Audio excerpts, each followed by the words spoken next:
ไปกุฏิสงฆ์นะครับที่หลังใหม่เด้อพี่น้องศรัทธาเนาะครูบาดอนเพิ่นบายพี่น้องศรัทธาเนาะได้สร้างกุฏิใหม่3 ชั้นทำบุญผ่านมาแล้วเนาะที่ตะวันนะครับตะวันนี่ก็ทำบุญผ่านมาแล้ว3 ชั้นเด้อชั้นบนเนาะก็จะเป็นชั้นที่การทำบุญตลอดจนถึงเป็นสถานที่ห้องรับรองพระเถรานุเถระตลอดจนถึงพี่น้องศรัทธาสาธุชนคนใจบุญทั้งหลายที่เดินทางมาทำบุญประเพณีเป็นผ้าอุบาทุกปีนะครับปีนี้ที่ได้ใช้กุฏิอย่างสมบูรณ์แล้วเนาะแล้วข้างบนก็จะมีกุฏิ4 ชั้นเนอะพี่น้องศรัทธาเนาะอาศัยเสียงนี้ประกาศประชาสัมพันธ์บอกกับพี่น้องศรัทธาที่มาเป็นนักทั้งหลายนะครับหลังจากเสร็จพิธีเสร็จแล้วบางส่วนก็จะนอนที่นี่เนาะบางส่วนก็จะไปนอนที่กุฏิใหม่นะครับแล้วบางส่วนก็ตะกี้ผมไปสำรวจอยู่บนดอยนั้นยังว่างอยู่นะครับพี่น้องศรัทธาที่เดินทางมาจากที่ไกลเนอะพี่น้องศรัทธาเนาะทางศาลาทางบนนี้ผมไปสำรวจแล้วยังพอมีว่างอยู่ทางพระภิกษุสามเณรก็พักได้อยู่นะครับบนยอดดอยนะครับชั้นบนนี้จะพระเนรจะพักเนาะพักและชั้น2ก็จะญาติโยมกับพักนะครับมีห้องน้ำห้องส้วมสะดวกสบายอยู่นะครับแล้วกุฏิหลังใหม่นี้นะครับชั้นบนก็ยังว่างอยู่นะครับชั้น2ก็ยังว่างรับรองคนประมาณได้ประมาณหลายพันคนเนาะถ้านอนติดๆกันก็จะได้หลายพันคนกับพี่น้องศรัทธานะครับที่อยู่นะครับตรงข้างนี่ครับกุฏิพี่น้องศรัทธาที่ผมมีที่นอนเพื่อนะครับอันนี้ก็ฝากประกาศประชาสัมพันธ์นอนที่นี่ก็ได้ครับหลวงพ่อครับอันนี้ก็บรรยากาศดีเรานอนดึกถึงเช้าหน่อยเด้อนอนที่นี่เนาะ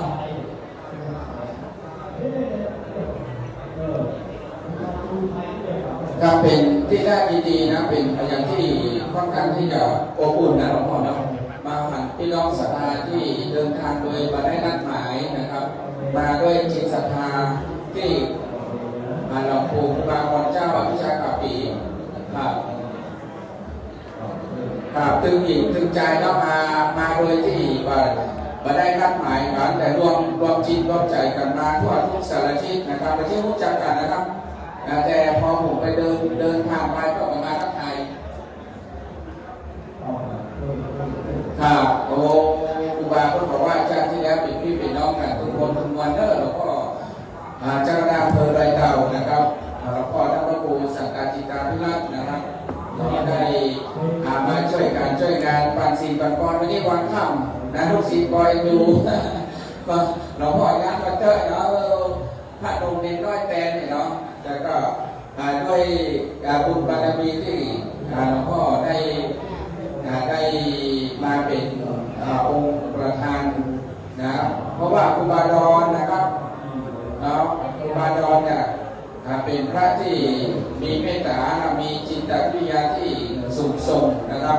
สามารถรวมพระสงฆ์ทั้งอำเภอดอยเต่าอำเภอนี้เนาะอำเภอเสริมงามการเนาะศพปากมาช่วยงานอำเภอแม่สอดนะครับอำเภอลูกศิษย์ลูกหาที่อำเภอแม่สอดกลับมาช่วยงานหลายวันแล้วแล้วก็ท่านพระครูธีรวัฒน์ประสิทธิ์เลขาเจ้าคณะอำเภอดอยเต่าเจ้าวัดห้วยไร่ก็ได้มาเป็นศาสนาพิธีกรตลอดทั้งงานนะครับในช่วงคืนวันนี้ได้ทราบข่าวว่าติดภาระนะครับติดภาระนอกจากนั้นแล้วก็มีท่านบริการชุมพรนะครับเจ้าว่าวัดสันติสุขเลขานุการเจ้าคณะตำบลเมืองกาเนาะแม่น้องคนก็ได้มาช่วยงานเจ้าที่เอาชื่อในามนะบอกคนประเสริฐประสบพิธีอยู่แต่ละจุดนะครับทางด้านหน้านี้ก็เข้ามาที่ประตูเลยก็จะเจอนะครับพระอาจารย์ วาล่าเนาะโอ้วัดผ่านเลิกเนาะครับบางคำตัวนี้ก็จะเจอบางแห่งใดตนใดคงอยู่นะครับไปทางไหนพี่น้องสนานก่อนรอดนะจะต้องได้ทำบุญหมดเนอะพระสงฆ์สามเณรเพื่อนเพื่อนเพื่อนบนละจะมาบุญกิจบุญการเนาะประมาณนี้บุญก็ได้ใส่กระถิ่นเนอะพี่น้องศรัทธาหลวงแห่งนี้เนาะเคยเป็นสถานที่ประวัติศาสตร์นะครับแบ่งมายาวนานแล้วเรารองรับพี่น้องศรัทธาได้หลายพันคน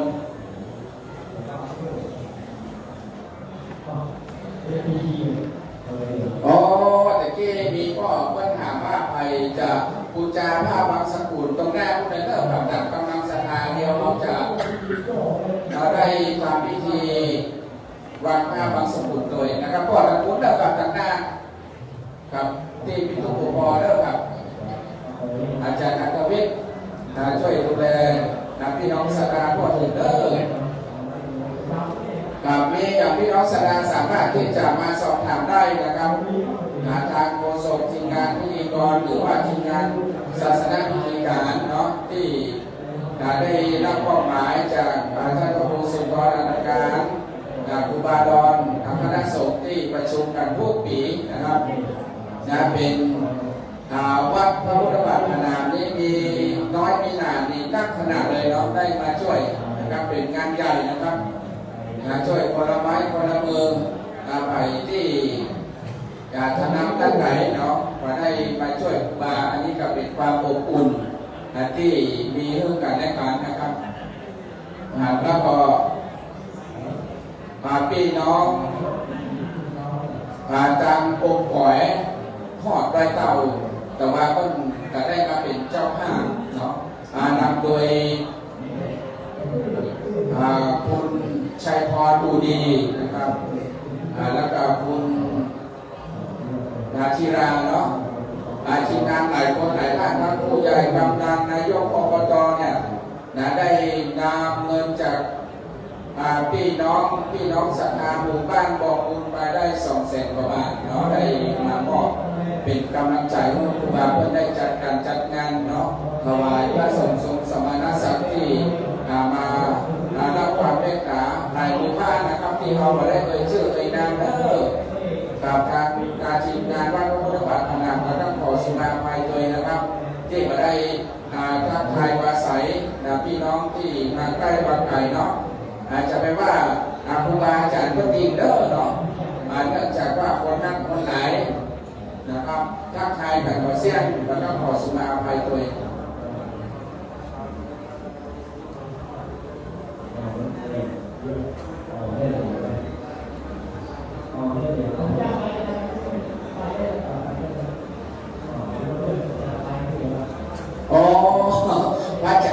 พระอาจารย์ก็กระจายมาบูชาผ้าเนอะถ้าผ้าเบอร์เสียงแค่นี้ยังมาเริ่มเที่ยงอ่ะโอ้กำเดียวกับหมดแล้วนะเชื่อการบังเกิน5 นาทีหมดแน่นอนเลยกับพี่น้องศรัทธาใส่ลูกมาเนอะแล้วแต่จิตศรัทธาเนาะ5 บาท 10 บาท 20 บาทเนอะบูชากราบเดียวขอกราบพระราชนาพระอาจารย์ได้ผู้ภาษาปากยอนะครับเชิญชวนพี่น้องได้มาพิจารณาคำด้วยประชาสัมพันธ์มีผมมาเป็นลูกเด็กมีแค่ตอนนี้มีด้วยเด็กลูกเด็กทางกรรมการนี้ได้จัดเตรียมในส่วนของผ้าบรรสกุลเนาะผ้าบรรสกุลเพื่อกำบัดทอดผ้าบรรสกุลนี้ก็ถือว่าพี่เกได้มีส่วนร่วมนี้ได้อธิษฐานผ้าบรรสกุลเพื่อการร่วมบูชาลูกทะเบียนนี้ตามกำลังสภานี้ได้ประสานลูกเด็กเจ้าหน้าที่ที่ทะเบียนนี้พี่เกได้ไปทราบได้มองในส่วนของผ้าบรรสกุลเนาะก็ถือว่าเพื่อได้ใช้ในการพิธีทอดผ้าบางสกุลในลำดับต่อไปนี่ก็ถือว่าโอกาสนี้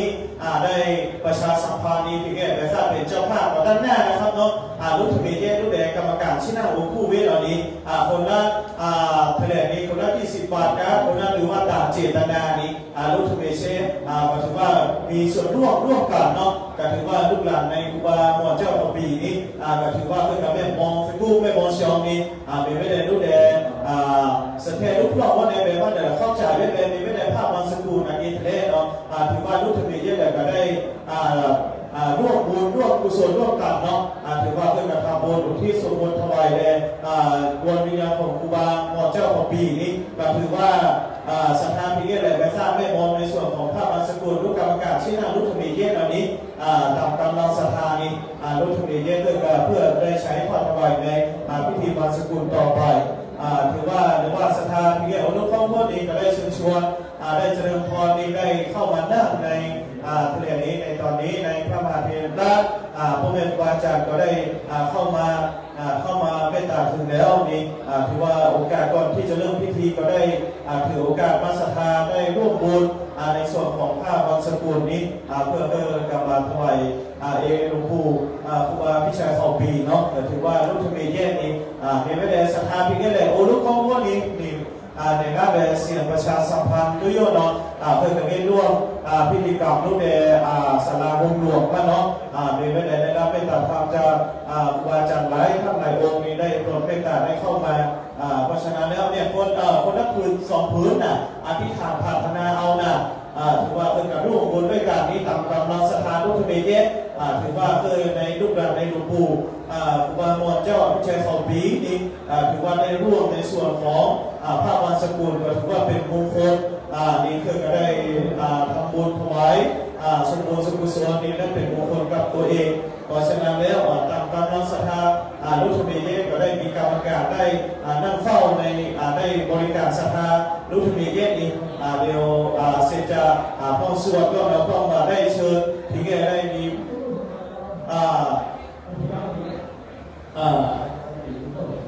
นี่ได้เข้ามานี้ได้ร่วมถือว่าเป็นการร่วมบุญนี่คนนับถือก็ยังดีได้ร่วมบุญร่วมกันเดียวหลังจากเราพาทะเลก็เข้ามามีช่วงวันผ้าบางสกุลเพื่อจะได้ไปทอดวันนั้นหน้าพระสงฆ์พิธีเนาะถือว่าเป็นบุญเป็นกุศลร่วมกันนี่คำว่าเราทำกรรมการงานเกี่ยวกับผ้าบางสกุลมีเอามาเพิ่มนะครับเนาะ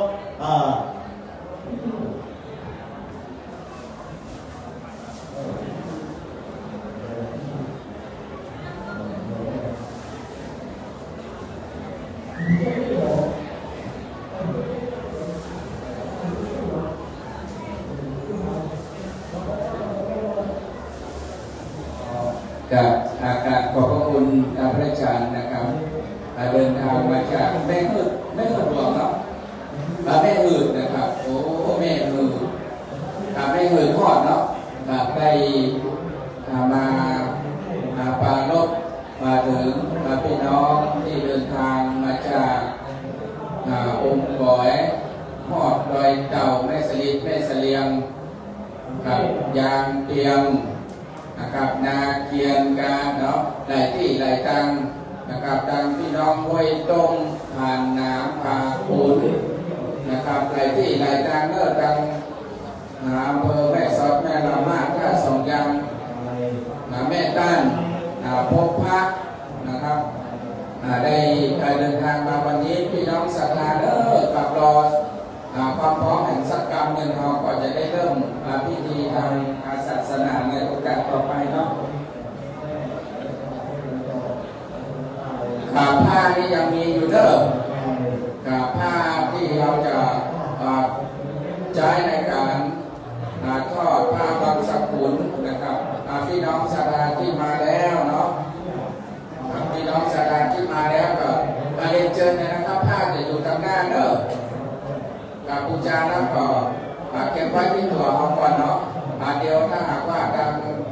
างพิธีการได้เชิญท่านผู้มีเกียรติได้มาวางผ้าเขาก็ค่อยลุกขึ้นมาโดยพร้อมเพรียงกันเนาะ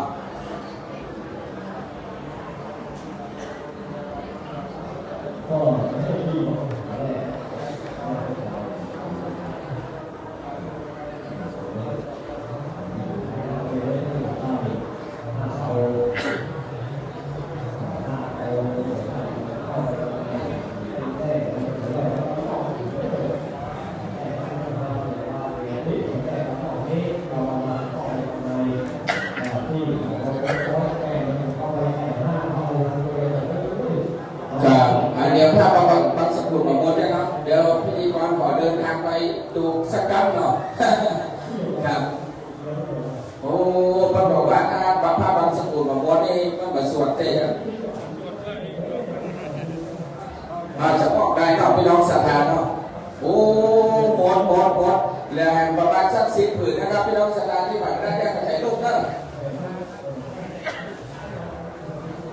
แต่กี้บอกว่าเหลือซาวเดือนเดียวนี่มีเป็น100เนาะ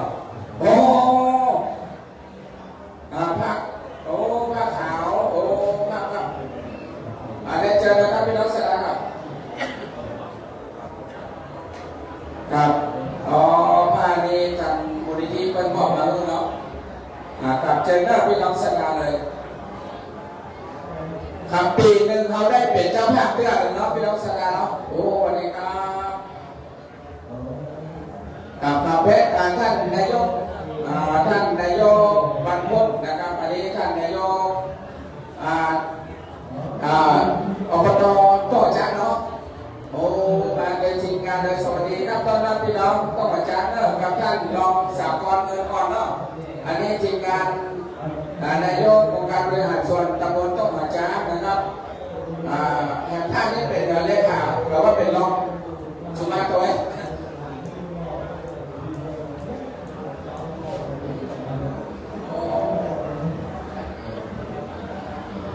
ท่านเลขาสมพงศ์นะครับสุมาเตยเลอร์ครับเนาะอันนี้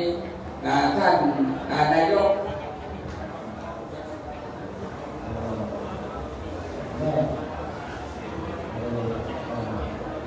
ครับพี่น้องศรัทธาบ้านหน้าต่างขยับมาด้านหน้าเลยเนาะยังบ้างอยู่พี่น้องขยับมาเลยครับเนาะขยับมาเลยต้นโพแพทย์ก็อยู่ประเภทนะโอ้องค์แพทย์นี่รอขนาดเลยอ่ะเข้าใจไหมเนอะทำปริญญาธรรม9 ประโยคมานะโอ้ว่าที่จะได้ฟังน้ำเสียงนั่นนะครับมาทางได้เลยครับมาทางได้เลยบอมีถ่ายแล้วครับก็บอมีถ่ายแล้วพยายามมาทางได้เลยครับประเทศที่ถ่ายเรามีแต่หมู่พี่หมู่น้องหมู่ป้าหมู่อาหมู่ลูกหมู่หลานทั้งหมดเลยพยายามมาทางได้เลยคนที่เพิ่งมาก็จะได้นั่งหลังเลยเนาะกับใครที่จะบูชาพระบางสกุลยังมีเด้อครับเรียนเชิญเลยนะครับด่านกำลังศรัทธาเด้อครับพี่น้องศรัทธาที่อยู่ด้านนอกนะครับที่อยู่ด้านนอกอยากจะร่วมแสดงความกตัญญูกตเวทิตาโดยการร่วมกันเป็นเจ้าภาพในการสวดพระอภิธรรมฟังเทศน์เราพ่อสุบือเนาะโอ้อันนี้พ่อสุบืออันนี้จะต้องมาจ้างเหมือนกันเนาะต้องมาจ้างบ้านกงแดงสันชัยใบแก้วไรวงจำก็ได้แม่เลยนะครับเปิ้ลปลาลูกมาหลานมาสร้างนะแบ่งห้างแบ่งพลามนะครับแบ่งวัตังเนาะได้ไหนวันแล้วจำได้แม่เลยอันนี้พี่น้องศรัทธาต้องมาจ้างนะครับพี่น้องศรัทธาจะไม่สอนกันมากนะที่ยังนับยกมือเนาะอยู่ที่ไหนทางใดเลยโอ้อยู่นี่กันอันไหนพี่น้องศรัทธาดังแม่ละบ้านแม่สอนอ่ะเด็กกี้หันอยู่นะโอ้อยู่นี่เนาะมาจากหมู่บ้านไหนครับแม่สอนเนาะโอ้มา2 คนนี่กันล่ะโอ้นึกว่ามา2 คนนี่จะประกาศนั่นนะอายเพื่อนคนไหนคนหอดนี่มาเป็น50 30 พันรอบนั่นแหละโอ้มากันไหนแล้วเนาะครับบูชาเลิกก่อนตามกำลังศรัทธาเนาะครับพี่น้องศรัทธาที่ผ่านที่ยังมาได้บูชาผ้าบางสกุลนะครับยังมีอยู่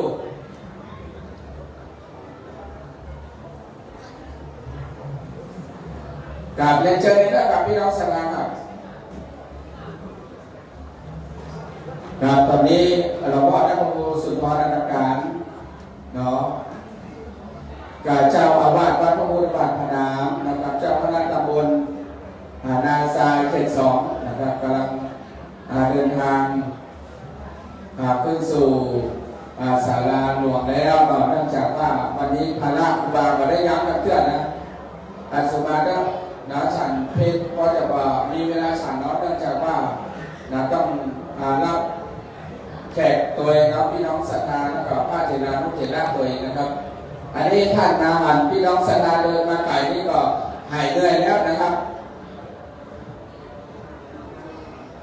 ครับแต่วันนี้หลวงเตี้ยเนาะ ดอกเทียที่เคยร่วมสร้างร่วมแปลงเคยมาช่วยครูบาดอนเพิ่นมาพักได้1 คืนนะครับเดินทางมาจากสระบุรีเนาะตอนนี้เพิ่นประทับใจนะครับหมู่พี่น้องศรัทธาที่มาร่วมทำบุญ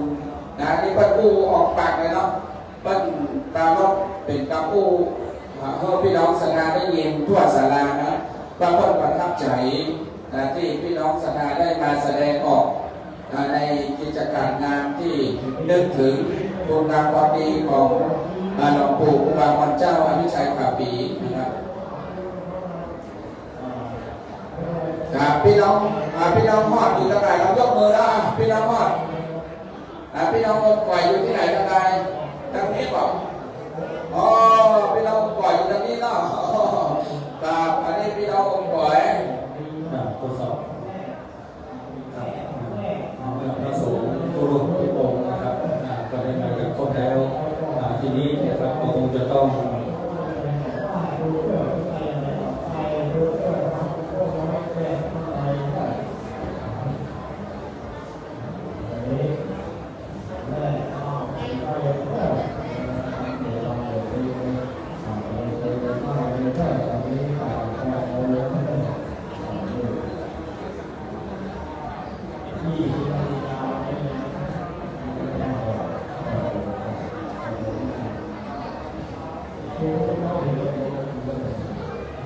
ขอโอกาสประกาศประชาสัมพันธ์โยมพ่อพรศักดิ์โยมพ่อพรศักดิ์นะครับจากจังหวัดภูเก็ตท่านเดินทางมาถึงแล้วเรียนเชิญได้ขึ้นมาที่บนองค์หลวงนะครับท่านครูบาเจ้าดอนเรียนเชิญขึ้นมาร่วมพิธีที่บนองค์หลวง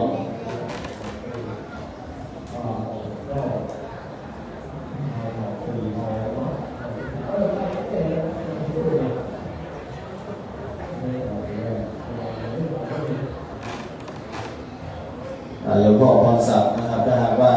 ได้ยินเสียงนี้แล้วเรียนเชิญได้ขึ้นมาที่บนองค์หลวงของครูบาเจ้าพิชัยขับปีนะครับบรรดาพ่อแม่พี่น้องคณะศรัทธาญาติโยมท่านทั้งหลายที่ได้มาร่วมกันในงานทำบุญทั้งกินานุปทานเราจะได้ฟังสวดฟังเทศน์ในค่ำคืนวันนี้เพื่อจะได้อุทิศส่วนบุญส่วนกุศลเพื่อกับครูบาหมอนเจ้าอภิชัยขับปีของเราซึ่งในปีนี้ครบรอบมรณกาล49 ปีซึ่งก็พี่น้องคณะศรัทธาต่างบ้านต่างช่องต่างอำเภอในวันนี้ได้เดินทางมาร่วมกันนับกันหลายโดยเฉพาะพี่น้องศรัทธาที่เดินทางมาจากอำเภออมก๋อยอำเภอแม่แจ่มอำเภอฮอดอำเภอดอยเต่าอำเภอจอมตองแล้วก็พี่น้องศรัทธาที่เดินทางมาจากหลายๆอำเภอก็ว่าจะเป็นพี่น้องคณะศรัทธาตำแม่โซนจังหวัดตากซึ่งก็เดินทางมากันนับกันหลายในค่ำคืนวันนี้ถ้าหากว่าได้ยินเสียงนี้แล้วก็เรียนเชิญพี่น้องศรัทธาเราได้ขึ้นมาบนองค์หลวงเด้อเรียนเชิญได้ขึ้นมาบนองค์หลวงเราจะได้เริ่มประกอบพิธีในด้านพระพุทธศาสนาแล้วในค่ำคืนวันนี้ส่วนพี่น้องศรัทธาเราไปที่ได้บูชาผ้าบางสุกุลหรือว่าได้บูชาผ้าขาวที่เราจะได้น้อมทอดถวายแก่หลวงปู่ครูบาเจ้าอภิชัยขับปีนั้นตามกำลังศรัทธาของพี่น้องญาติโยมมาท่านทั้งหลายไปที่บูชาเอาไปแล้วก็เฮือเก็บเอาผ้าขาวไว้ที่ของหอยของมันก่อนหลังจากที่เราเต้นเราสวดแล้วจะได้เรียนเชิญพี่น้องศรัทธาเราได้ขึ้นมาวางผ้าบางสกุล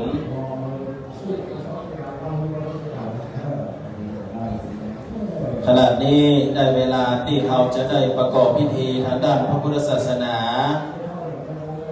เก้ากับผมขอโอกาสขอไหว้สาหลวงพ่อท่านพระครูสันตจิตตภิรักษ์เจ้าคณะอำเภอไรเต้า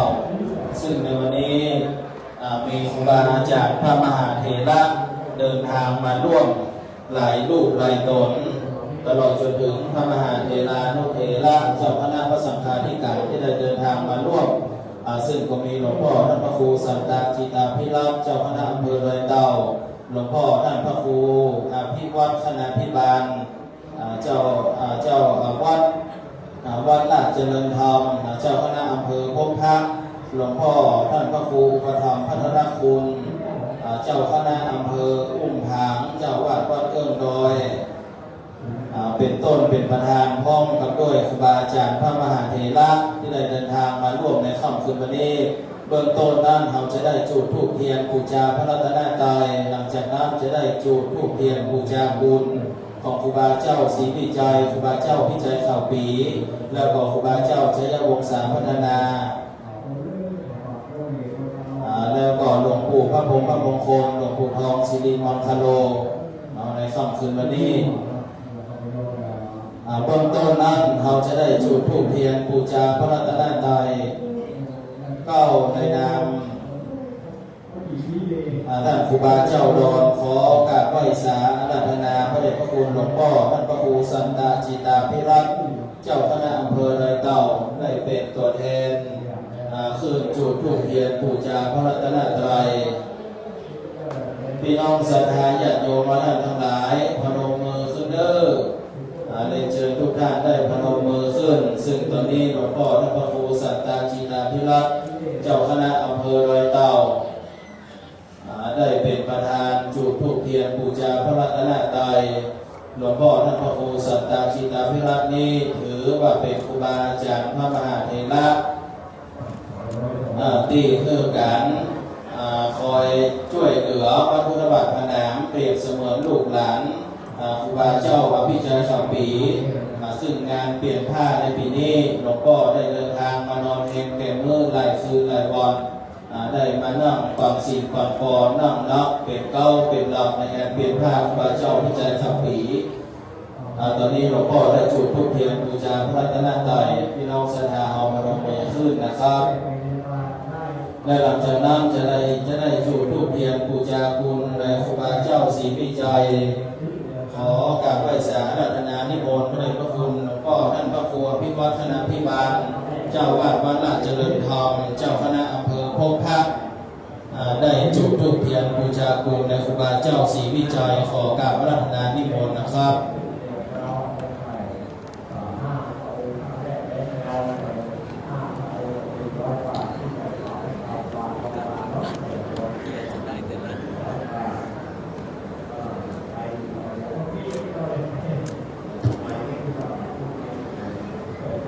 และหลังจากนั้นจะได้จุดธูปเทียนบูชาคุณในหลวงปู่ครูบาเจ้าอภิชัยข่าวปีอภิชัยโย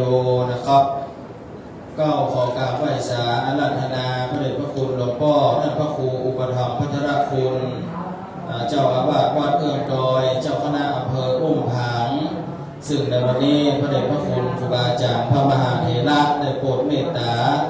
มานอนที่วัดพุทธบาทผนามเพื่อจะได้โปรดเมตตาพี่น้องศรัทธาเฮาในวันพุธถือว่าเป็นบุญเป็นคุณกับวัดวาอารามเฮาที่มีครูบาอาจารย์พระมหาเถระได้เดินทางมาร่วมหลายลูกหลายตนนะครับซึ่งตอนนี้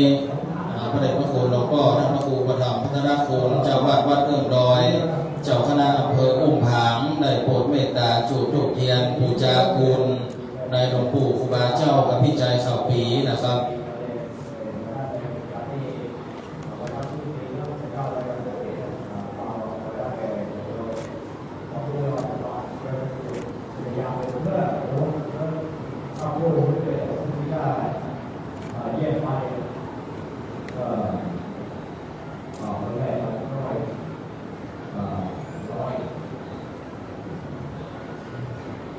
และหลังจากนั้นจะได้จุดธูปเทียนบูชาคุณในหลวงปู่ครูบาเจ้าชัยวงศาพัฒนาวัดพระพุทธบาทห้วยต้ม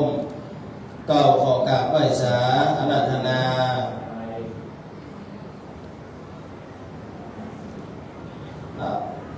พระปัญญาสุวรรณโนเจ้าอาวาสวัดลอยพระบาทแม่ปักนะครับได้เข้าจุดธูปเทียนบูชาคุณในหลวงปู่ครูบาเจ้าชัยวงศาพัฒนา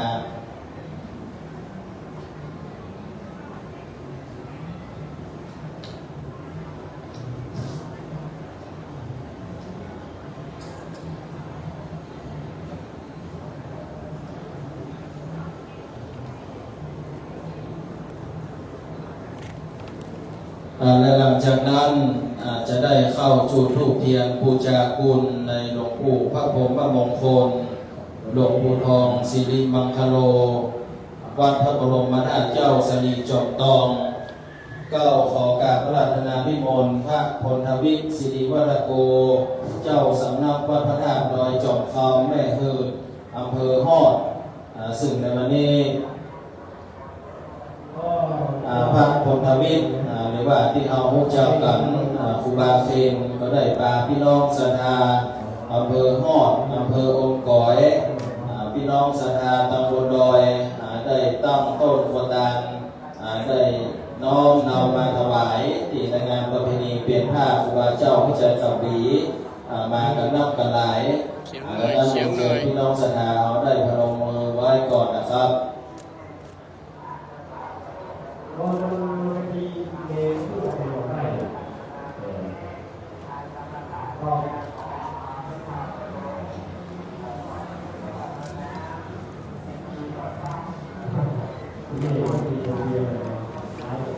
ก่อนที่เราจะได้ไหว้พระแล้วก็สมาทานเบญจศีล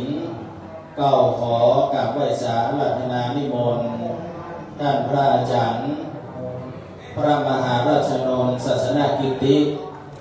ปริยธรรม9 ประโยคนาคหลวงวัดพระบรมธาตุเจ้าสรีจอมทอง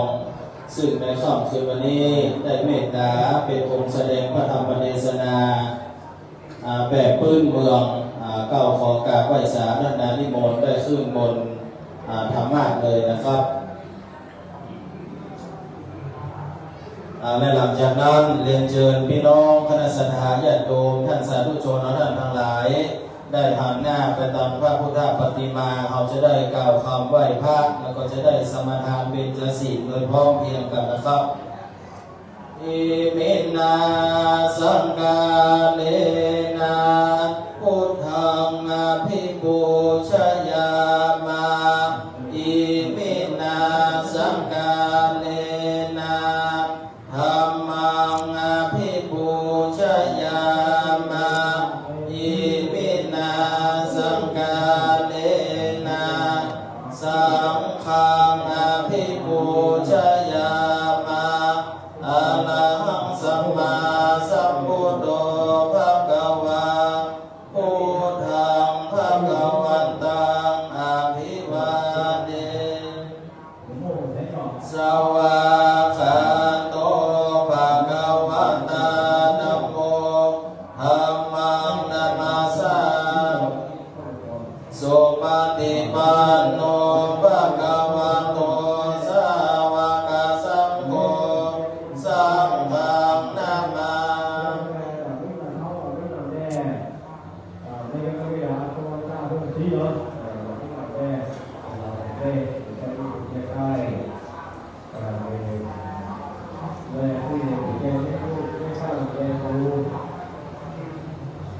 ได้เข้าประเทศฝรั่งเศสครับก็จ่ายในหลังนู้นเลย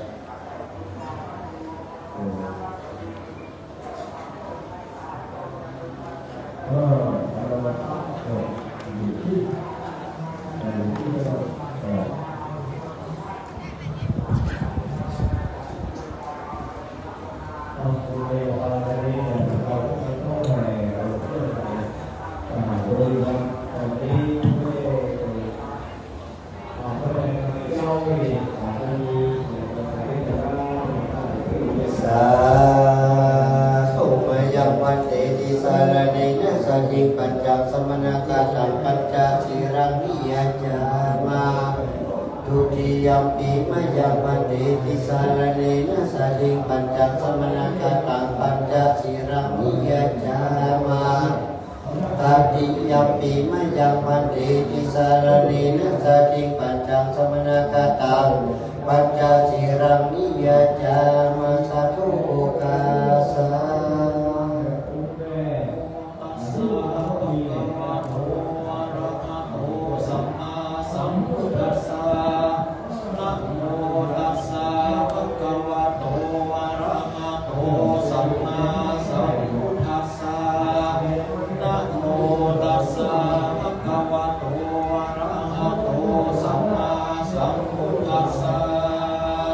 นะโมตัสสะภะคะวะโตอะระหะโตสัมมาสัมพุทธัสสะนะโมตัสสะภะคะวะโตอะระหะโตสัมมาสัมพุทธัสสะนะโมตัสสะภะคะวะโตอะระหะโตสัมมาสัมพุทธัสสะ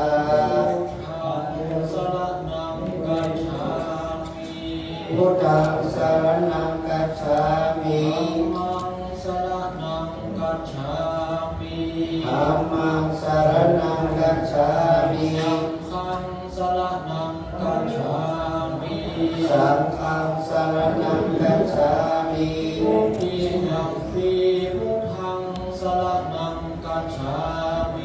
ตุติยัมปิพุทธังสรณังคัจฉามิตุติยัมปิธัมมังสรณังคัจฉามิตุติยัมปิธัมมังสรณังคัจฉามิตุติยัมปิสังฆังสรณังคัจฉา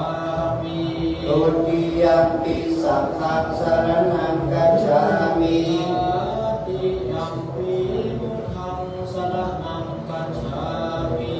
ตติยัมปิพุทธังสรณังคัจฉามิตติยัมปิธัมมังสรณังคัจฉามิตติยัมปิธัมมังสรณังคัจฉามิตติยัมปิสังฆังสรณังคัจฉามิตติยัมปิสังฆังสรณังคัจฉามิสรณะธัมมนานิทิตังนะโมตัสสะ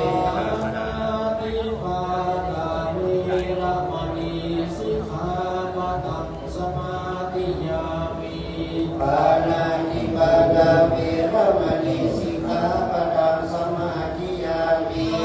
อินนาทานาเวรมณีสิกขาปะทังสมาธิยามิอาทินนาทานาเวรมณีสิกขาปะทังสมาธิยามิเมสุมิชฌาญาณเว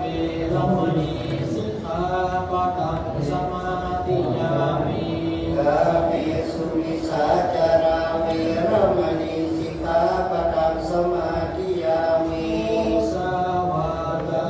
เวรมณีสิกขาปะทังสมาธิยามิมุสาวาทาเวรมณีสิกขาปะทังสมาธิยามิ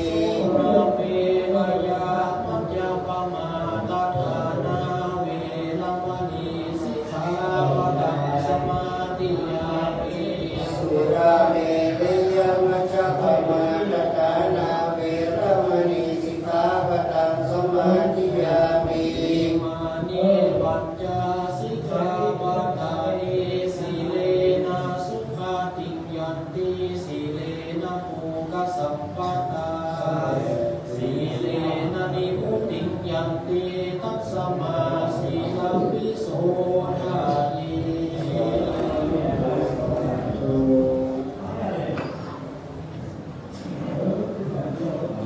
สาธุอาหังวันดามิสัพพะพุทธานังสาหะโกริวานัยละพุทธุปะตะนะหันสัสมณะสัทธาในมุตตะสัทธาภูคาทั้งหลายสัพเพตุเพ็งเพ็งดาเกตเตยธรรมทั้งหลายอันนามาวิชอบประกอบพิจิตนายามมือเกิดแต่งดาแต่งงานเป็นลำซ้ำของการมุได้เป็นความทุกข์ยนอนได้กินคนในตาลุนโมได้ของคนกินโซนนอนได้เดินยกเอายำโมมอโตแต่งได้เหยียบแต่งเดียวกายของท่านทั้งหลายตกตามในคำยำที่ดีในจิตใจคำว่าชอบของการยกตามยกปัญญาลางาเที่ยวโมเมาได้โมบตันได้โมฟัดสีน้ำเพื่อได้เดือดดาดีดีก่อนขับจังเงินคนควรกินหูได้ยินออกปากเป็นคำอักรุณแรงที่จำเป็นขนาดกรรมและยาปโลมีโมโหคิวโหโตภะโมกะโตเป็นโตและเป็นกรรมลางาเที่ยวลูกหลานมาใครได้ทำได้จะมีโกปินวจีกับปากโกปินบาปเป็นกรรมนอนให้กระทำภาวะความนอนยินนั่งทำกายเมื่อไทยนำลายโตใส่ตามเส้นถุงในยายตกหล่น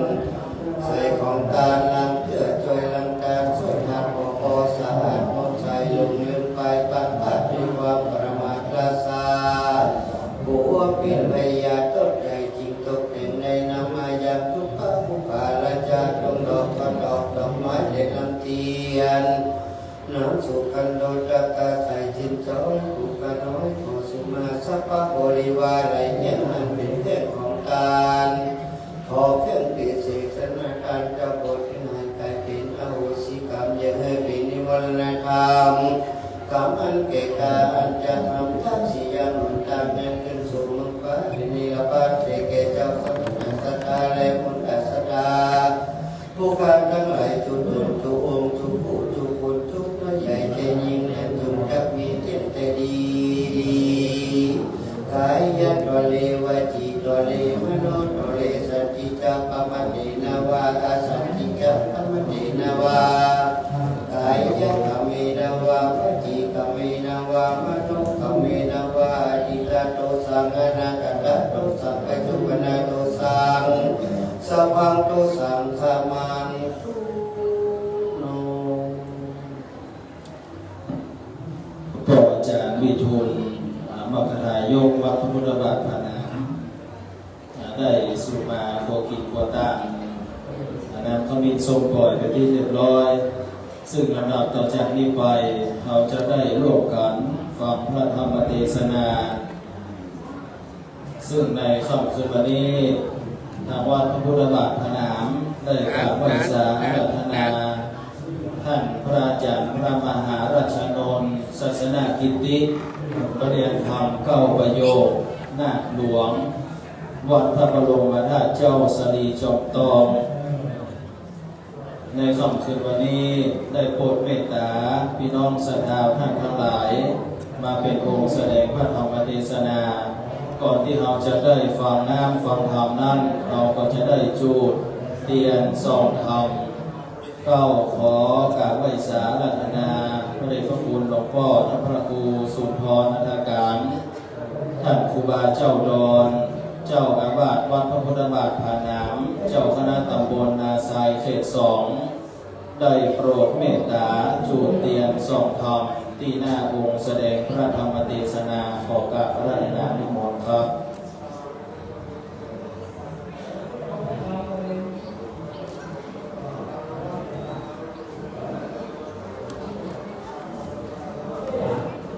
ธรรมเทศนาใหม่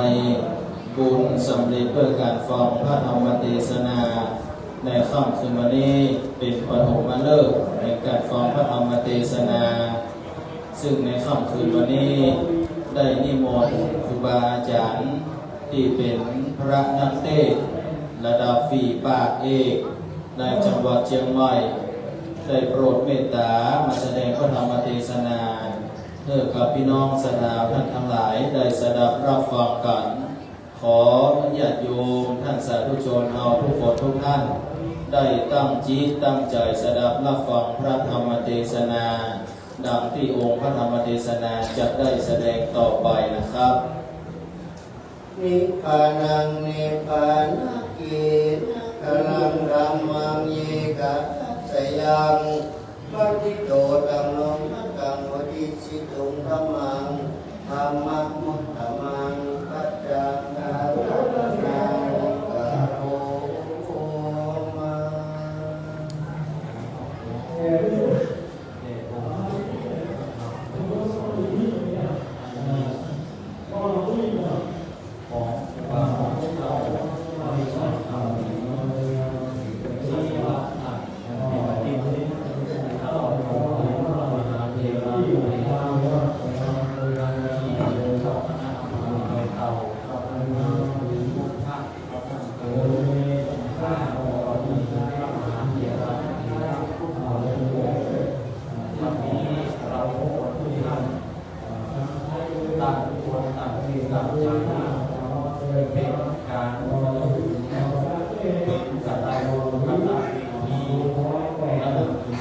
มีของครูบาอาจารย์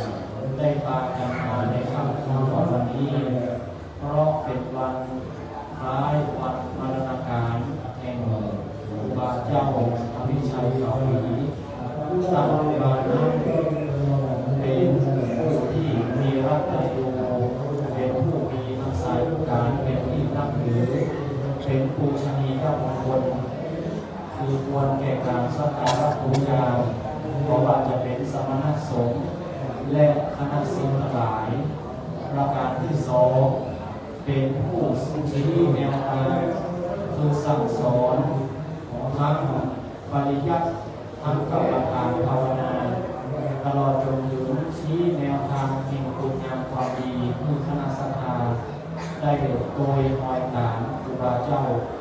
วันนี้โดยตัวธรรมภาพจักเทศเทศนาปราโมทถึงบารมีของครูบาหอยเจ้าที่ได้เคยบำเพ็ญสร้างกุศลไว้ซึ่งอาตมาภาพจักเทศต่อไปหน้าการละวันนี้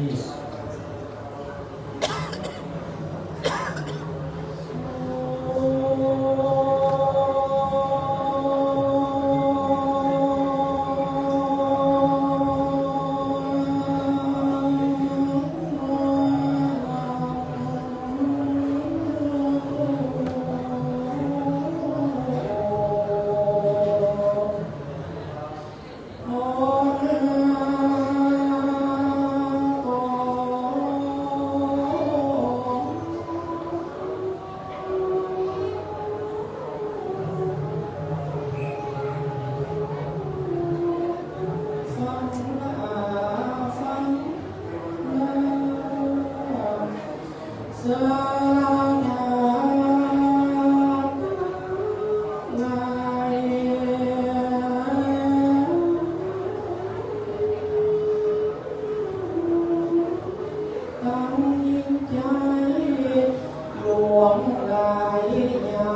ของตั้งเจ้า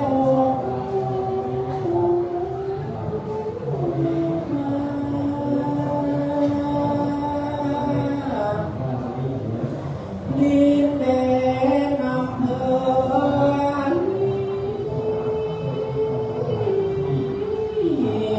เป็นที่สาธิตของบริษัท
ลำดับไปนาบัดนี้แลนาย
เย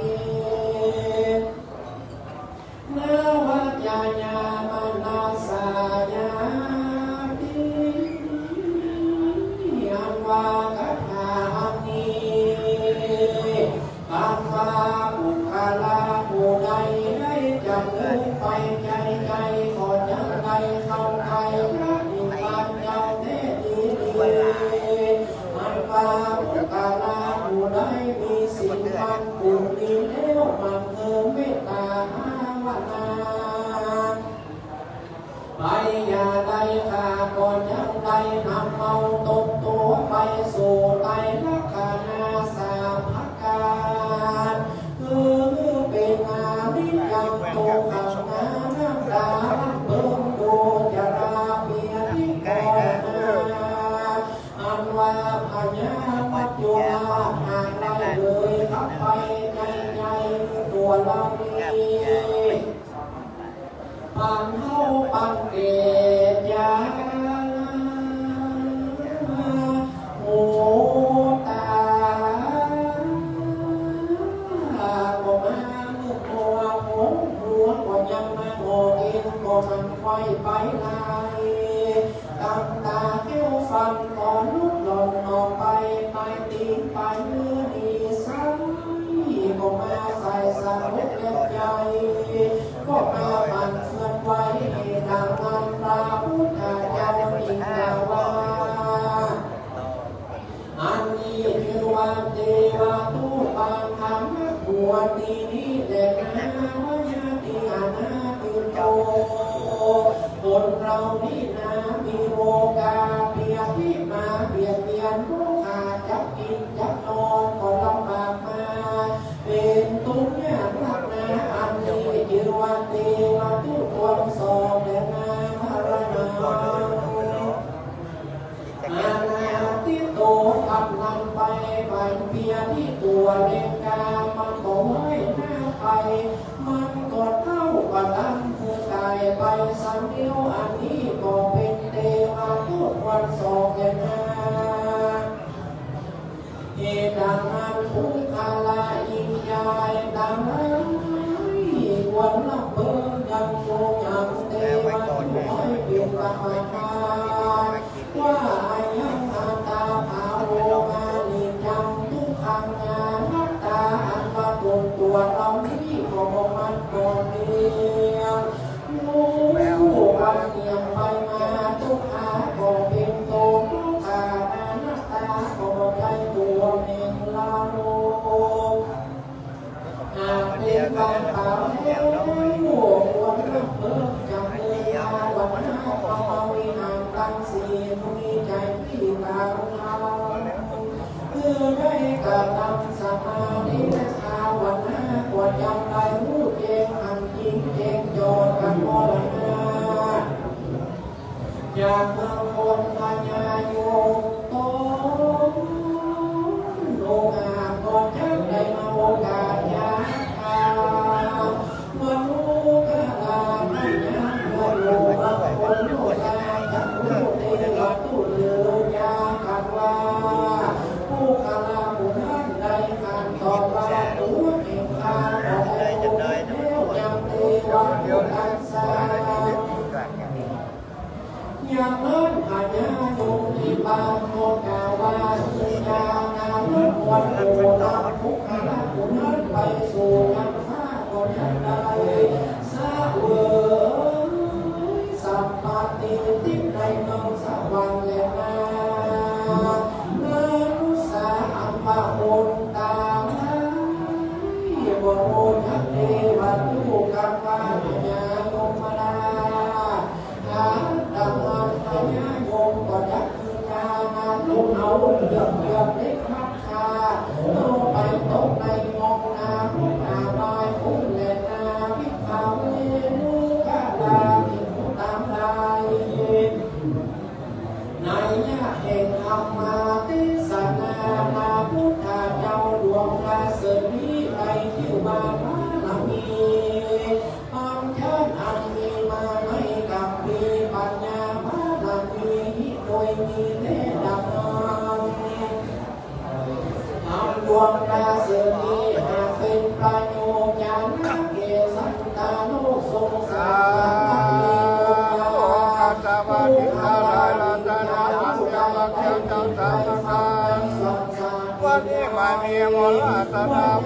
ทั้งหลายก็ได้ถูกแต่งมนุษย์นามายาภูเขาคาลาจันทุดองสองดองด้วยเวลาเพียน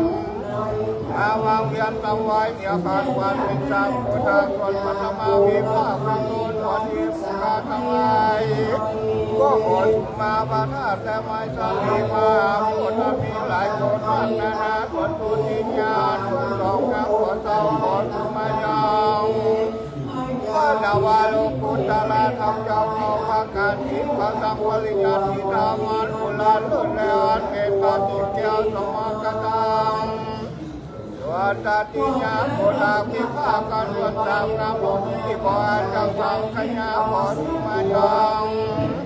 พระสังฆเจ้าทั้งหลายไม่มีพายาคนนั้นยังเป็นเก่าดาราต่อเจ้าถึงสุปฏิสังฆปัจจุบันเป็นปริยุทธังฆาทั้งหลายอย่าได้ประมาทตั้งแต่เนี่ยข้าเจ้าละก่อนนี้ด้วยกายและวาจีมโนอินทรีย์ทั้งหกแปดอริยมรรคทั้งสี่ผู้แจ้งที่ได้กระทำตอนพอดีผู้แจ้งที่ได้กระทำตอนพอดีผู้การทั้งหลาย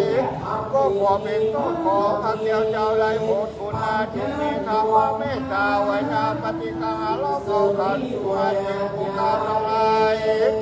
ก็ขอให้กายเป็นนอนทีวีปักหัวเป็นความและบาปพอยังเป็นมีวันทำตั้งแต่จะคำที่ยังเรียกสักการเมฆาอดตาอันเจ้าขึ้นถึงยังฟ้าและเดียรวาเดียแก่พุลาสนาพุลาทั้งหลายอยู่พูดอยู่บนอยู่ใหญ่ลอยใจยิงน้ำจุกจังมีจังแดงลีนามาเมฆายตะเลวัดอิตะเลวะโนตะเลสัตติยาปามาเทนวาสัตติยาปามาเทนวากายกรรมเวนวาวาจิกเวนวามโนกเวนวาอธิตาโตสังอนาคตโตสังวัจจุปนาโตสังสวังโตสังขมันตุโตตัมมังสีนาสนังปาติกุลังอาโหตัมโมกินานาปัจจยาเยสัญญาบาลีคาโนปาติกุโลตัมมิสัจจิมาอาละหันตาเจ้าทั้งหลายเล่งหันกุลหุกทั้งหลายได้ปาฏิวัคกรรมมาสาเลผู้คืออาวันเอาบุญพระผู้ขาดยาโวตนมาสืบโดยพุทธาอิติปิโสสาคาโตโสภะทิปัสโตตันโตไปถึงไปคือจับเลินในใจเดินมาละมีโดยพุทธาอาณาบาลังนิโยโสมะกะวะโยสุดท้ายเป็นนามกันผู้ขาจิตใจสุขใจได้ปาฏิบัติตามดังเก่าแล้วก็ยังได้บังเกิดมาละอานิสงส์มาพระเจ้าใจข้าเพยำคาศึกสัตโตไอมานุปาทาวคำวนตนทั้งหลายได้เสียงอาลาหันตาเจ้าทั้งหลายได้แต่งแต่งยำปาทักทีปัญญาไว้กับโกศาสนาราโตเท่าปัญญาวัสสากันทุกขลายิงใจวงใดปาฏิบัติตามคำสอนแห่งพระอริยเจ้าทั้งหลายคนใดถึงยังมองตาพละไปสู่ยังเกี่ยวนีละพานโมยาจาเรตุมีภาวังกาตั้งทักลาในเกิดมาแล้วโอกาสใส่พระพุทธศาสนาเอ็มราตังหาคัตตะควรพากันใส่ใจปฏิบัติตามคำสอนแห่งพระพุทธเจ้าน้ำมันมือการรักษาศีลภาวนาอย่าได้พระมาลาสาเพื่อมือเอาตาตนตัวได้พ้นจากการทุกข์ยากในวัฏสงสาร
กายังปาลามีปัญญาโตบังโคสมเอสาเดธรรมยังสาธุธรรมเทศนังกะโลมาเสสาธุสาธุสาธุธรรมเทศนาแสดงโดยท่านอาจารย์พระมหาราชนนท์ศาสนากิติปริยนธรรม9ประโยคนาคหลวงวัดพระบรมธาตุเจ้าสรีจอมทองเป็นที่บัวละมวลเรียบร้อยลงไปซึ่งลำดับพิธีการต่อจากนี้ไปจะได้เข้าประเคนกับเทศเป็นเบื้องต้นขอเจริญพรโยมพ่ออาจารย์ธนวัฒน์ชัยวุฒิหรือที่เรารู้จักกันว่าอาจารย์ธนวัฒน์คนเมืองซึ่งโยมพ่ออาจารย์ธนวัฒน์คนเมืองนี้ถือว่าเป็นรัตนมหาอุบาสกที่ได้เฮือการอุปถัมภ์วัดพระพุทธบาทผาหนามได้เฮือการอุปถัมภ์หลวงพ่อท่านครูบาเจ้าดอนมาโดยตลอดซึ่งทุกๆปีที่ผ่านมาในงานประเพณีเปลี่ยนผ้าครบรอบมรณกาลของหลวงปู่ครูบาเจ้าพิจัยข่าวปีนี้โยมพ่ออาจารย์ธนวุฒิอาจารย์ธนวัฒน์ชัยวุฒิหรือว่าอาจารย์ธนวัฒน์คนเมืองพร้อมกับด้วยคณะญาติธรรมก็ได้เป็นสะพานบุญได้ประชาสัมพันธ์ผ่านสถานีวิทยุแล้วก็ได้เป็นสะพานบุญบอกบุญญาติธรรมได้ตั้งต้นพระป่ามาร่วมถวายบูชาคุณในหลวงปู่ครูบาเจ้าอภิชัยข่าวปีซึ่งแต่ละปีนั้นก็7-8-9 แสนบางปีก็เป็นล้านอันนี้ก็ถือว่าเป็นรัตนมหาอุบาสกที่เพื่อการอุปถัมภ์วัดพระพุทธบาทผาหนามเพื่อการอุปถัมภ์ท่านครูบาเจ้าดอนมาโดยตลอดวันนี้โยมพ่อมีโอกาสได้มาร่วมก็ได้ร่วมถวายสังฆทานก็ต้องขออนุโมทนาต่อไปได้เชิญพี่น้องศรัทธาท่านทั้งหลายได้รับพรจากองค์แสดงพระธรรมเทศนานะครับ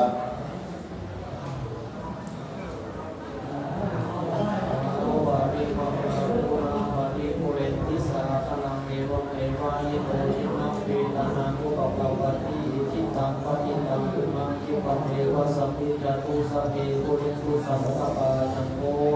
ปะระโสยถามณิโสติตโสยถาปณิมานีเจ้าสมณะสัทธายะโมระสัทธาตัปตายลูกศิษย์ลูกหาต่อของครูบาหมดเจ้าวิชัยเอาวีก็ได้มาสนุกโคมไฟตกแต่งไปห้องกำลังพยามมาพิมาทุโลคาลยาเป็นดอกก็ดอกดอกไม้ที่ลานับปัจจัยแต่ตามเรื่องความที่ว่าบารมีบางท่านเป็นการประวัติยังมีซาหายแผ่วิสาส่วนบุญส่วนกุศลไปหายังครูบาหมดเจ้าวิชัยเอาวีร้องว่าครูบาหมดเจ้าได้รับรู้และรักษาของพระมหานุโมทนาเป็นพระตานุโมทนาบุญต่อลูกศิษย์ลูกหาผู้ผู้ทุกคนในวิชาการละยามนี้นาจุนจะมีเด็กแต่มีกุศลบุญญาสีมีมากของหายเกิดในนานยังบรรพบุรุษของบุรุษสภาทั้งหลายที่ได้ตายวันอารมณ์อะไรพิจัยประโยชน์จากสัตว์ใดสิ่งดีของกุศลนาบุญตายทลายโมถุนี้เราผู้จอดว่าถึงเติมตลอดมาก็ได้เป็นข้าวงานวันวันจะตายเป็นแบบสมบูรณ์ภาพคนคนคนได้จะเป็นข้าวทิ้งน้ำทิ้งสิ่งประการและถูกจะมีทิ้งเทนี้ของกุศลนาทั้งหลายคนสุขจากข้อมีข้อเดือนข้อวันกำลังมีจุดดีจุดเด่นทุกวันจุดยามมีอายุวันนาสุขาพลาปฏิภาณนัตสารสมบัติโยเป็นติหังของเทวโอเทเทวดาพระพุทธลายนักบุญและมีตุเตดีดีโสยังที่หังโมยะอายามินาสิโตเวตานาบูชาและกตานุราลาพลังเจ้าวิโมนามนุปฏินังตุเมนิปุญญาปัสสุการนาปการทิสัพพิโยวิวัชันตุสัมโลโกวินาสตุมาเตภวะตรณตายุสุขีอิขาทุโขภวะอภิวาทนาสีลิสนิจานุธาปัจจายิโนยัตตาโลธรรมาวะทันติอายุวันโนสุขังภะลังสาธุสาธุสาธุก้าวในนามหลวงพ่อท่านพระครูสุนทรอลการท่านครูบาเจ้าดอนพร้อม พี่น้องคณะสัตยาลูกศิษย์ลูกหาในหลวงปู่ครูบาเจ้าพิชัยข่าวปีขอกราบไหว้สาขอพระคุณและเมตตาของท่านพระอาจารย์พระมหาราชนงศาสนกิติในค่ำคืนวันนี้ที่ได้โปรดเมตตาแสดงพระธรรมเทศนาในค่ำคืนวันนี้นะครับซึ่งลำดับต่อจากนี้ไปเราจะได้ร่วมกันฟังสวดพระอภิธรรม7 กัมปีในค่ำคืนวันนี้ทางวัดได้กราบไหว้สาอาราธนานิมนต์ครูบาจากพระมหาเถระจากอำเภอองค์ก๋อยจากอำเภอลีบางส่วนแล้วก็อำเภอเมธาบ้านห้องในค่ำคืนวันนี้ได้โปรดเมตตาสวดพระอภิธรรม7 กัมปีซึ่งเบื้องต้นนั้นเราจะได้จูดธูปเทียนบูชาพระอภิธรรม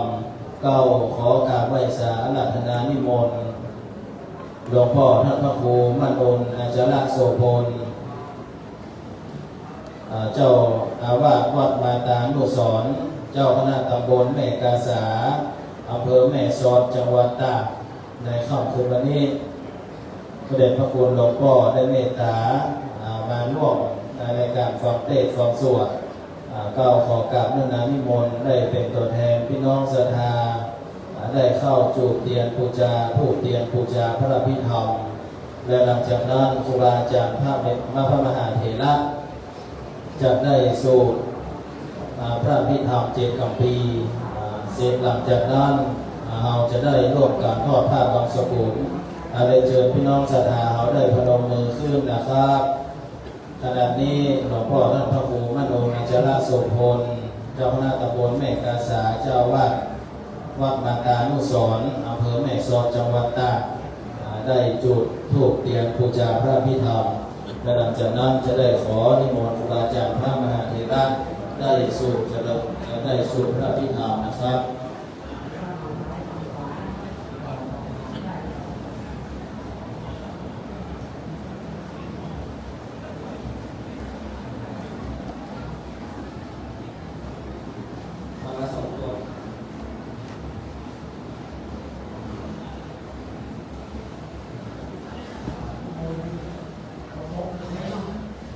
นะโมตัสสะภะคะวะโตอะระหะโตสัมมาสัมพุทธัสสะนะโมตัสสะภะคะวะโตอะระหะโตสัมมาสัมพุทธัสสะนะโมตัสสะภะคะวะโตอะระหะโตสัมมาสัมพุทธัสสะกุศลธัมมากุศลธัมมาปยะคตาธัมมาคตเม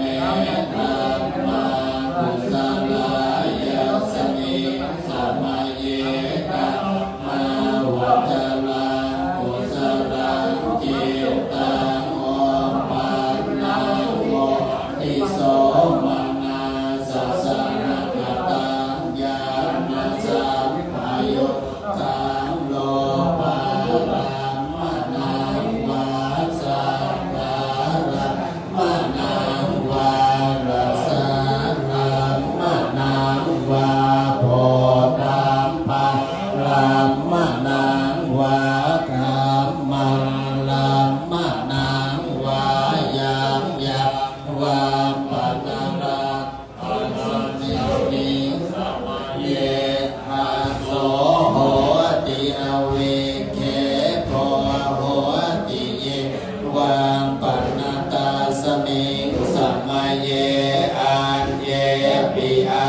ติปติกัสสะโมปันนังอโรปิโนธัมมาอิเมธัมมังกุศลาปัญจกันดารโรปังคันโนเวทนาคันโนสัญญาคันโนสังขาราคันโนวิญญาณคันโนตันตกัตตโมโรปังคันโนยังเก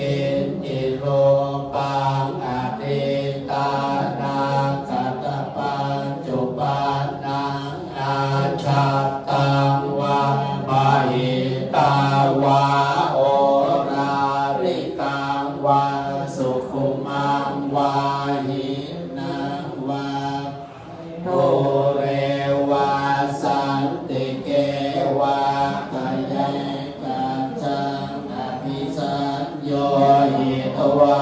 อภิสัมปิปิตวาอายังวัจจติโรปัปปันโนสังฆโหอสังฆโหสังฆหิเตนะสังฆหิตังสังฆหิเตนะสังฆหิตังสังฆหิเตนะสังฆหิตังฆหิเตนะสังฆหิตังสัมปโยโควิปโยโคสัมปโยเตนะวิปโยตังวิปโยเตนะสัมปโยตังสังฆหิตังจะปัญญาติโยขันธปัญญาติอายตนะปัญญาติธาตุปัญญาติสัจจปัญญาติอินทริยปัญญาติปุคละปัญญาติกิตาวัตตา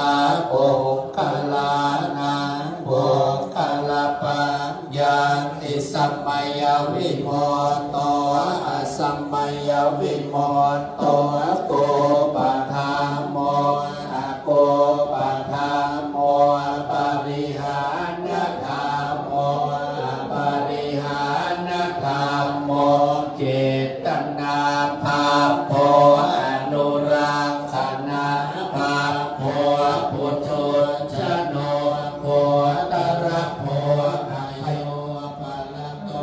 อภัยโยปัลลโตภาภากมโนอภาภากมโนนิยโตนิยโตปฏิปันนโกภะเรติโตอะระหะอะระหันตายปฏิปันโนโมคโนอุปราปฏิสัสสิกาตปะกะมังเตนะติละมังกายโยสัสสิกาโตปะระมาโตตัตโตโสโภคโลอุปราปฏิสัสสิกาตปะระมาเตนะตินะเหวังวาตาเพอาชานาหิเนอาหังนาทิโภคโลอุปราปฏิสัสสิกาตปะระมาเตนะเตนะวัตเมวะตะเมโยสัสสิกาโตปะระมาโตตัตโตโสโภคโลอุปราปฏิสัสสิกาตปะระมาเตนะติเมชาเอติจิกุสลาธัมมาสัพเพเตกุสลามูลาเยวาปนะกุสลามูลาสัพเพ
พระพุทธมาใหม่มาประจ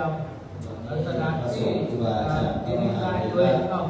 ได้สวดที่ดีใจด้วยดีเป็นที่เรียบร้อยซึ่งต่อจากนี้ไปจะเป็นการมอบผ้าบางสกุล มากันนับมากันหลายๆมากันนับอะไรกับพูดนับพิเตอร์กับการเนี่ยนะพิเตอร์ศิลปินประกาศกันยอม จะเป็นการมอบผ้าบางสกุลเบื้องต้นขออนุญาตแจ้งให้กับพี่น้องศรัทธาท่านทั้งหลายโดยที่มีที่ได้บูชาผ้าบางสกุลหรือว่าผ้าขาวที่พี่น้องศรัทธาได้บูชาไปนั้นที่อยู่ที่เก่าก็ทอดเอื้อว่าจะได้เรียนเชิญท่านแขกผู้มีเกียรติได้มารับมอบผ้าบางสกุลที่ท่านครูบาเจ้าดอนที่ทำหน้าครูบาเจ้าพระมหาเถระสวดพระพิธรรมโดยพี่น้องศรัทธาที่มีรายชื่อได้ลุกขึ้นมาเอาผ้าบางสกุลแล้วก็นำไปทอดที่ภูสายโยมที่เบื้องหน้าครูบาเจ้าสวดพระพิธรรม7 ปีนั้นก็จะได้ประกาศรายชื่อรายนามพี่น้องศรัทธาที่มีรายชื่อลุกขึ้นมาแล้วก็ไปมาที่เจ้าหน้าที่จะได้จัดที่นะครับ มันคือโรคหัวก็ที่ว่าอื่นอะไร ท่านแรกขอเรียนเชิญคุณวันพบคำการนายกองค์การบริหารส่วนตำบลต้นหัวช้างท่านที่สองขอเรียนเชิญคุณสาครคำพอดรองนายกองค์การบริหารส่วนตำบลต้นหัวช้างท่านที่สามขอเรียนเชิญคุณสมพงษ์คำฟ้อนเลขานายกองค์การบริหารส่วนตำบลต้นหัวช้างท่านที่สี่ขอเรียนเชิญคุณแม่นาคคำเสือขอเรียนเชิญคุณกิติพงษ์นาถาขอเรียนเชิญคุณโบรดาสุชีราชวังขอเรียนเชิญคุณหมอส้มจามอนจามเดชท่านที่แปดขอเรียนเชิญคุณสิมาลีจามอนจามเดชท่านที่เก้าขอเรียนเชิญสจแฟนท่านที่สิบขอเรียนเชิญคุณธรรมรักษ์ท่านที่11ขอเรียนเชิญคุณชยุทธบำรุงรักมีรายชื่อเรียนเชิญได้ไปรับผ้าที่ท่านครูบาเจ้าดอนเลยนะครับคุณมายุรีสมโจคุณเสน่ห์ทางยอดแดงคุณพ่อสุมือบุญดีบ้านโป่งแดงต้นหัวช้างพ่อน้อยโขงไล่ได้ละมากคุณพีนพัฒน์ปิติลาภโภนางสาวอรนุชวันไทยสงนางสื่อโพโพโยชัชวานข้าราชการบ้านห้วยต้ม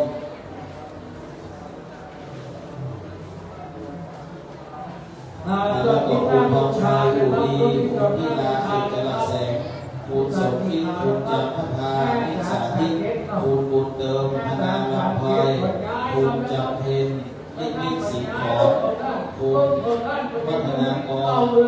นจนะพิบูลคุณสลับคุณสลับพรคุณเกียงกายคุณบำเพ็ญคุณ เพื่อที่วันพรุ่งนี้ลงทานก็จะ คุณสุภาพนิชลูกเรืองเลิศไพศาลนายกองค์การบริหารส่วน เพื่อ ตำบ จะ ล เตรีย ตาม เตียง ทานเข้าเที่ยงท่าตลาดก็เหยาตลาดเตรียมตลาดมารอบทั้งหมด แล้วก็คุณพิสุทธิ์แก้วขาว ที่กับไฟฟ้า สปตตำบลมะเขือแจ้เพื่อให้ละมากจังหวัดตาก อาจารย์ได้ได้ละ ผู้ใหญ่สมภาพประธานผู้ใหญ่บ้านแม่ตาหมู่11ผู้ใหญ่เกียรติก้องงามคำตาผู้ใหญ่บ้านแม่ตาหมู่8พ่อภูมิทรัพย์แสงเอ้ยตัวแทนพี่น้องคณะศรัทธาบ้านแม่ของเราแม่เกิดคำกับเอียงผู้ใหญ่สีมาผู้ฟองฟูผู้ใหญ่สมทรัพย์ผู้ฟองฟู ที่ลืมไม่ได้ก็คือผมจะรถดี แล้วก่อนนางสาวแก้วธนโยธานนท์นางสื่อโพ ต้องขนาดก็ลงทานวัด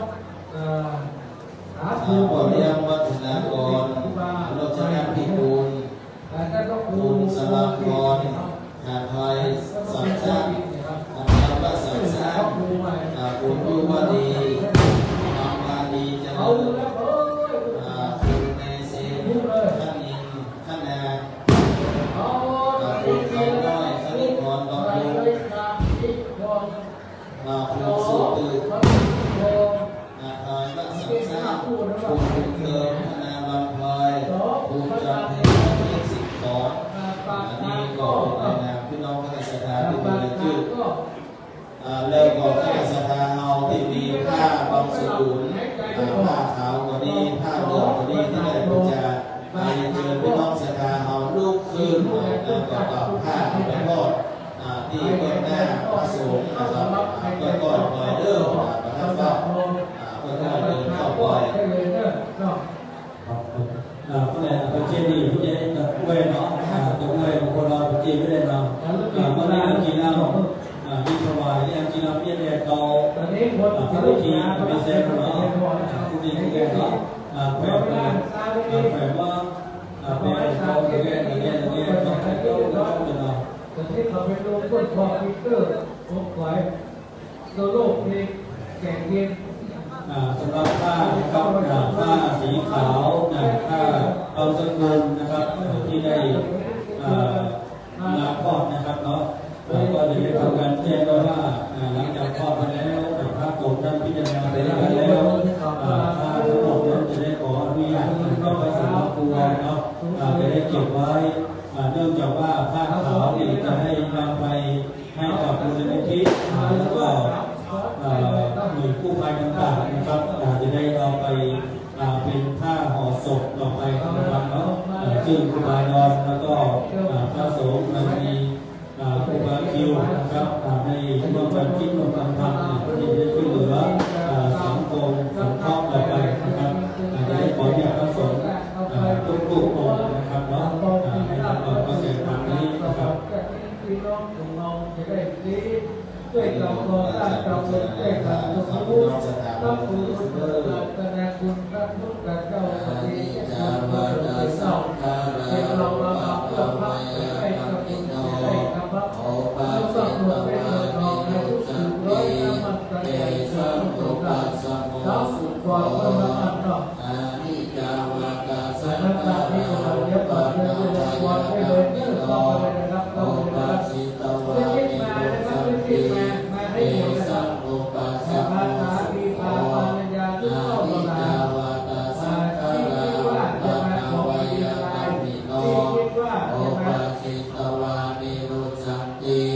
เตสัมปุปัสสโมสุขโขสาธุสาธุสาธุ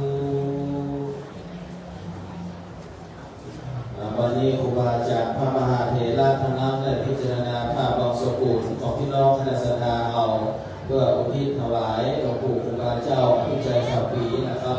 ซึ่งลำดับต่อจากนี้ไปเราจะได้ร่วมกับถวายสังฆทานแด่ครูบาอาจารย์พระมหาเถระเบื้องต้นนั้นจะได้ประเคนกับพระพุทธกับพระธรรมและก็ประเคนกับครูบาเจ้าศรีวิจัยครูบาเจ้าผู้ใจข่าวปีครูบาเจ้าชัยวงศาพัฒนานะครับเบื้องต้นนั้นจะได้เข้าประเคนกับพระพุทธขอเจริญพรคุณพรชัยอุดีคุณพินาเขตจรแสงทั้งสองท่านนะครับได้มาพร้อมกันแล้วก็ถวายดีกับพระพุทธนะครับถวายกับพระธรรมขอได้เจอคุณสมคิดคุณจันทภาพิสาพิษนะครับซึ่งอันนี้ก็ถือว่าเป็นพี่น้องคณะศรัทธาจากอำเภอก่อย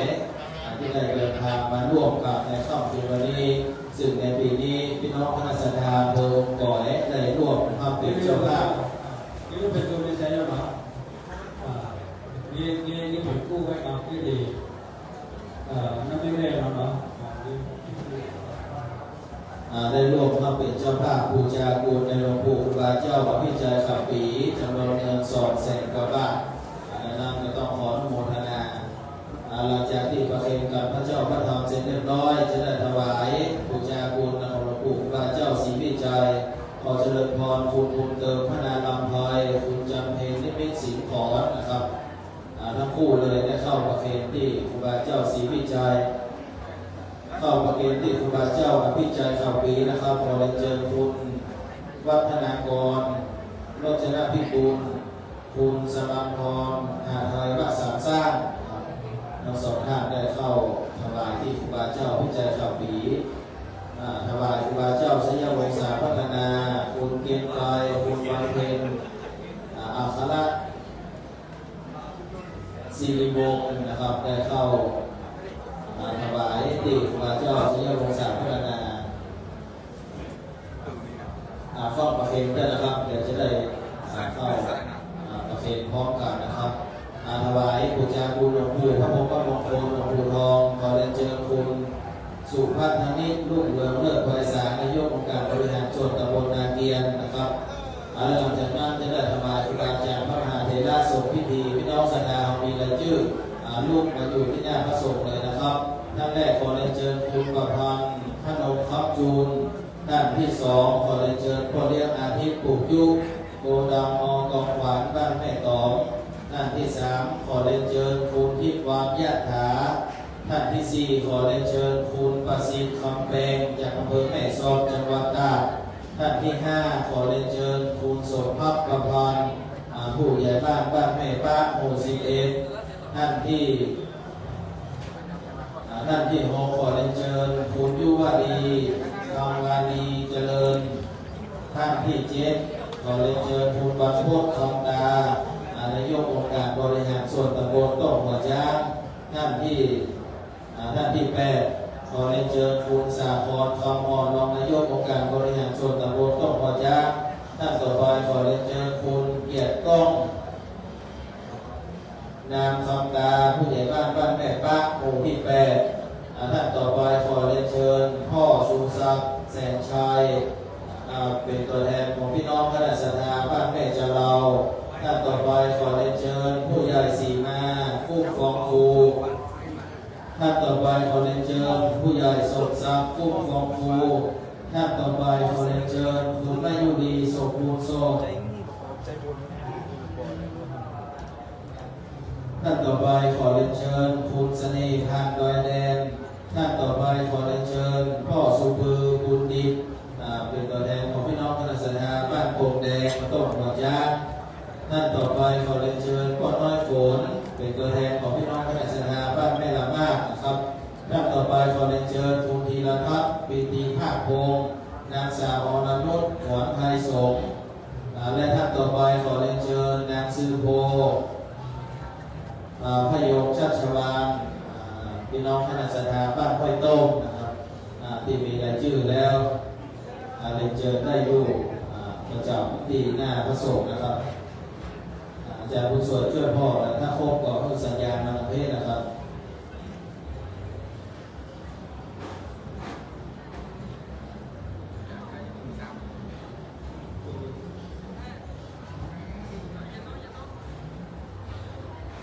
พร้อมแล้วเนาะเราจะได้ร่วมกันประเพณีเด้อพี่น้องศรัทธาเรา1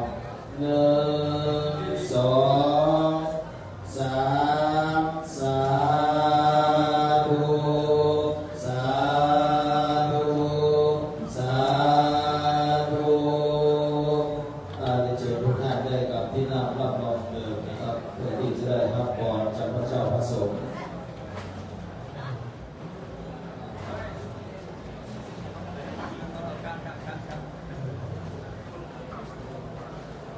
มีพี่น้องคณะศรัทธามากับนักกันหลายนะครับต้องขออนุโมทนา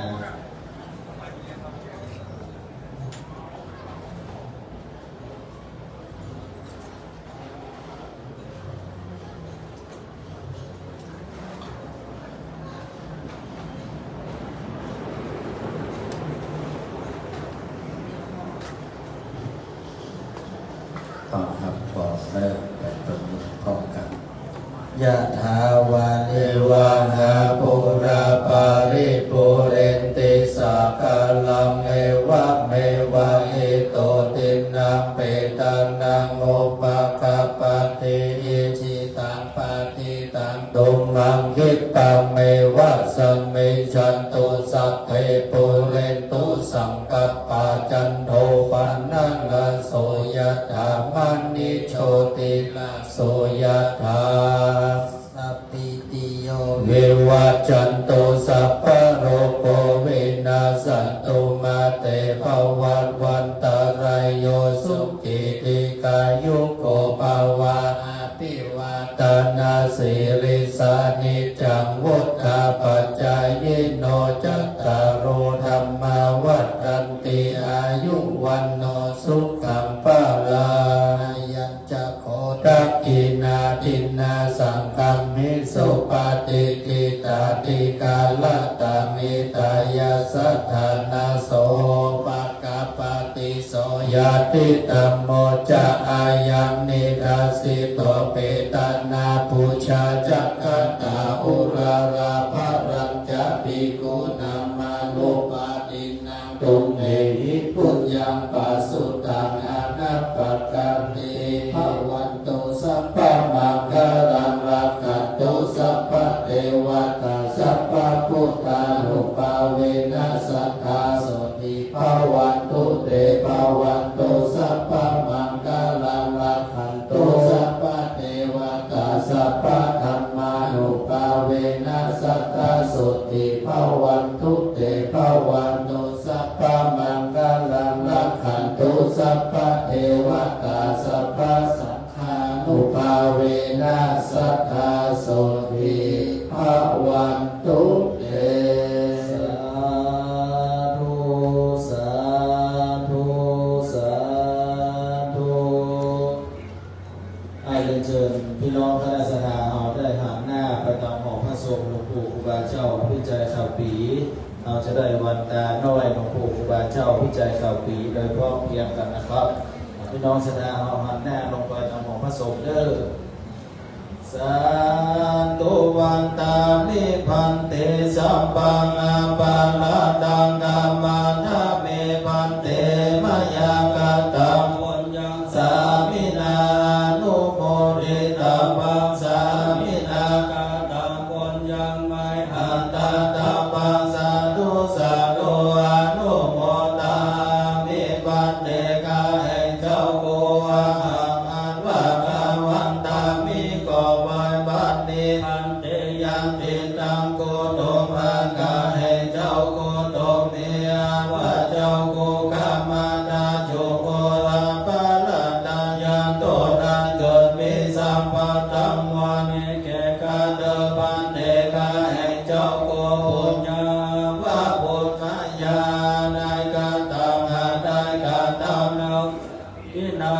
ว่าเจ้าโกโตเป็นแก่กาตังหาได้กาตังนักราราปังเปิงเฮไม่ห่างแก่กาเดสาธุให้เจ้าโกโตเป็นสัพพุริสาติอาหังอังวะคานุโมทามิข้าก็ยินดีใจสาธุซึ่งบุญแห่งเจ้าผู้แล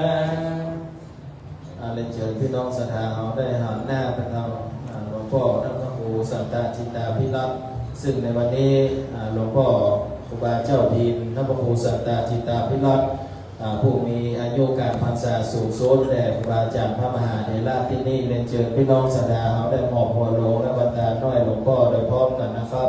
วันตามิพันเตสัมปังอาปาลาดังกามาทาเมพันเตมายากาตังปุญญังสามินา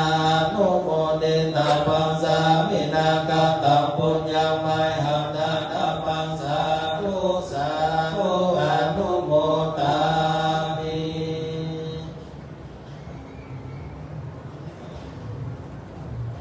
สาธุสาธุสาธุก่อนที่เราจะได้กราบลาพระรัตนตรัยขอโอกาสแจ้งให้กับพี่น้องคณะสัตยาทุกคนทุกท่านในวันพุธเวลา 6 โมงเราจะได้มีการทำบุญตักบาตรที่บนองค์หลวงที่นี่ดังนั้นเรามีนัดกันในวันพุธพี่น้องสัตยาปีกไปก่อพักผ่อนแล้วก่อนในวันพุธ6 โมงเรียนเชิญทุกคนทุกท่านได้มาร่วมกันทำบุญตักบาตรที่บนองค์หลวงที่นี่ถวายแก่หลวงปู่ครูบาเจ้าอภิจัยข่าวปีนะครับต่อไปเรียนเชิญทุกท่านได้หันหน้าประดับพระพุทธปฏิมากล่าวคำลาพระโดยพร้อมเพรียงกันนะครับอะระหังสัมมาสัมพุทโธภะคะวาพุทธังภะคะวันตัง ภิวาเทสวากาโตภะคะวะตาธัมโม